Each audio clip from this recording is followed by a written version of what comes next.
दुनिया रहेगी। सुनो संघ परिवार, हम हिंदुस्तान में बाबरी मस्जिद की शहादत का जिक्र करते रहेंगे, दुनिया को बताएंगे कि तुमने जाकर सुप्रीम कोर्ट से वादा किया था कि मस्जिद के एक ईंट को हाथ नहीं लगाया जाएगा।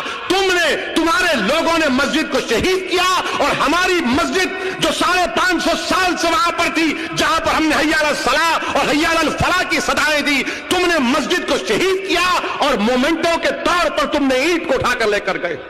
हम अपने बच्चों को सिखाकर जाएंगे इस दुनिया से, अगर हमारी सिस्कियां बाकी रहेंगी तो हम कलमा भी पढ़ेंगे और कहेंगे बाबरी मस्जिद की शहादत को याद रखो।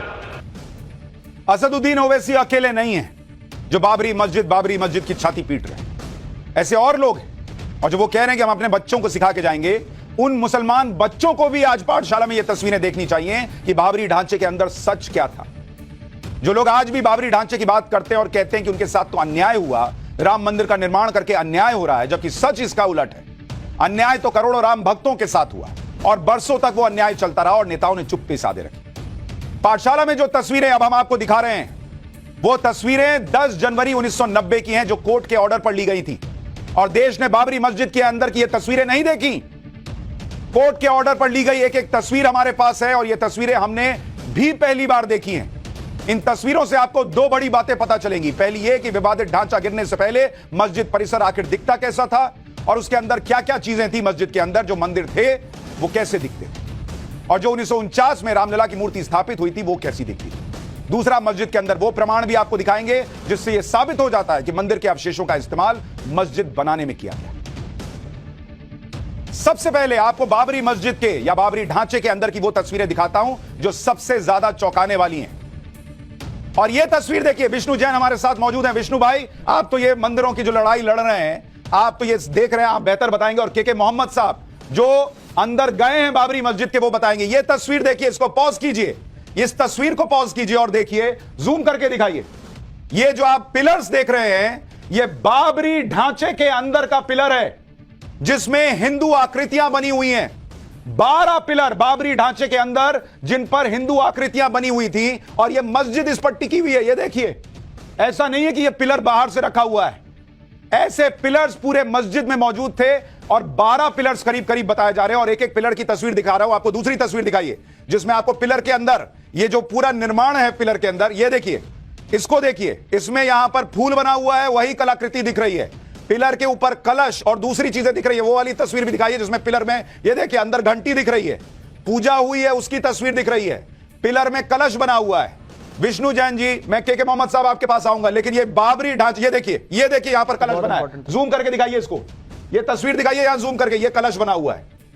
ये तस्वीर आप देख रहे हैं, ये पूरा कलश बना हुआ है और इस पिलर पर हिंदू धर्म की निशानियां हैं। विष्णु जैन जी, ये क्या है? देखिए, ये जो तस्वीर ली गई थी ऑनरेबल इलाहाबाद हाईकोर्ट के आदेश से 10 जनवरी 1990 को राकेश तिवारी, जो उस समय के आर्कियोलॉजिकल सर्वे के यूपी स्टेट के चीफ थे, उन्होंने तस्वीरें ली थी और ये कलर्ड फोटोग्राफ्स का आदेश ऑनरेबल इलाहाबाद हाईकोर्ट ने दिया था। और मैं आपको ये भी बताना चाहता हूँ कि जब 30 सितंबर 2010 को इलाहाबाद हाईकोर्ट की फाइनल हियरिंग हुई थी, उससे पहले ये सारी तस्वीरें। एक सेकंड, ये तस्वीर देखिए, ये एक और तस्वीर, इसमें आप देखिए साफ साफ पिलर पर किस तरह से बाबरी ढांचे के अंदर ये पिलर दिख रहा है और इसमें पूरी कलाकृति जो है वो हिंदू कलाकृति दिख रही है बाबरी ढांचे के अंदर। अब आप अपनी बात कहिए और तस्वीरें रखिए फुल फ्रेम। तो हम लोग यही बात बताना चाहते हैं कि ये जो 14 कसौटी के खंभे मिले थे, ये इस तथाकथित मस्जिद के अंदर मिले थे जिसको लोग बाबरी मस्जिद कहते हैं। और प्रिसाइसली हमारा यही केस था कि बाबरी मस्जिद बनाने के लिए कोई नया या फ्रेश कंस्ट्रक्शन नहीं किया गया। ऑलरेडी जो प्री एग्जिस्टिंग हिंदू मंदिर का स्ट्रक्चर था, उसी को एक मस्जिद का शेप देने की कोशिश की गई है। और ये जो पिलर आज आप दिखा रहे हैं, ये चीख चीख के कह रहे हैं कि एक हिंदू मंदिर का अवशेष है और हिंदू मंदिर के स्ट्रक्चर, उनके मलबे को ही इस्तेमाल करके उसको मस्जिद का रूप देने की कोशिश की गई है। और इन पिलर्स को तो डिस्टर्ब तक नहीं किया गया है। और आर्कियोलॉजिकल सर्वे ऑफ इंडिया ने अपनी रिपोर्ट में ये बातें स्पष्ट रूप से कही हैं। और यह भी बताना चाहता हूं, सुप्रीम कोर्ट के जजमेंट में 2019 1 SCC पेज 1 पैराग्राफ 730.7 में सुप्रीम कोर्ट ने आर्कियोलॉजिकल सर्वे ऑफ इंडिया की फाइंडिंग को माना है। तो जो लोग ये हमेशा कहते रहते हैं कि सुप्रीम कोर्ट का फैसला आस्था के आधार पे है, कृपया करके सुप्रीम कोर्ट का जजमेंट पढ़ ले और ये सारी तस्वीरें। और जो सारे लोग ये कहते हैं कि अंदर वहां बाबरी ढांचे के नीचे मंदिर नहीं मिला, बॉस नीचे मंदिर कहां तलाश रहे हो? ये तो बाबरी ढांचा ही खड़ा है मंदिर के ऊपर।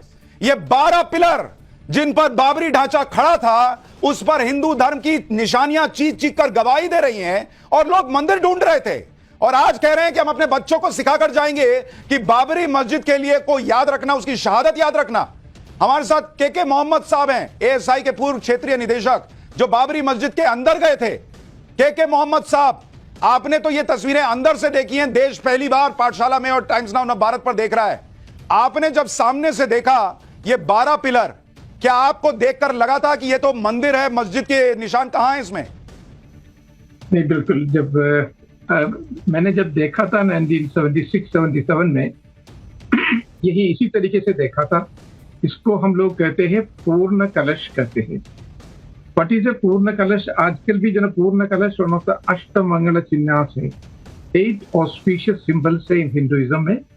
खासतौर 12वीं शताब्दी के जितने भी मंदिर होते हैं, उन सारे मंदिरों में आपको ये पूर्ण कलश मिलेंगे। आजकल भी अगर कोई बहुत बड़ा आचार्य जी, शंकराचार्य जी या इस तरह की कोई भी आचार्य जी आते हैं, तो आप उनको जो ना गार्लैंड से, फूल माले से जो ना उनको आप वेलकम नहीं कर सकते हैं, या कोई चादर से वेलकम नहीं कर सकते हैं। आप जो ना उनको पूर्ण कलश पेश करेंगे। तो वो विधि है, उसी के हिसाब से जो ना ये मंदिर का भी पहले हम लोगों को साइन ये मिला था कि यहाँ इस तरीके के पूर्ण कलश है। उसके बाद जब प्रोफेसर बीबी लाल साहब ने जब एक्सकेवेशन किया था, तो इसको खड़े रखने के लिए जो ब्रिक प्लेटफॉर्म्स थे, वो ब्रिक प्लेटफॉर्म भी एक्सकेवेशन में मिला। और इसके साथ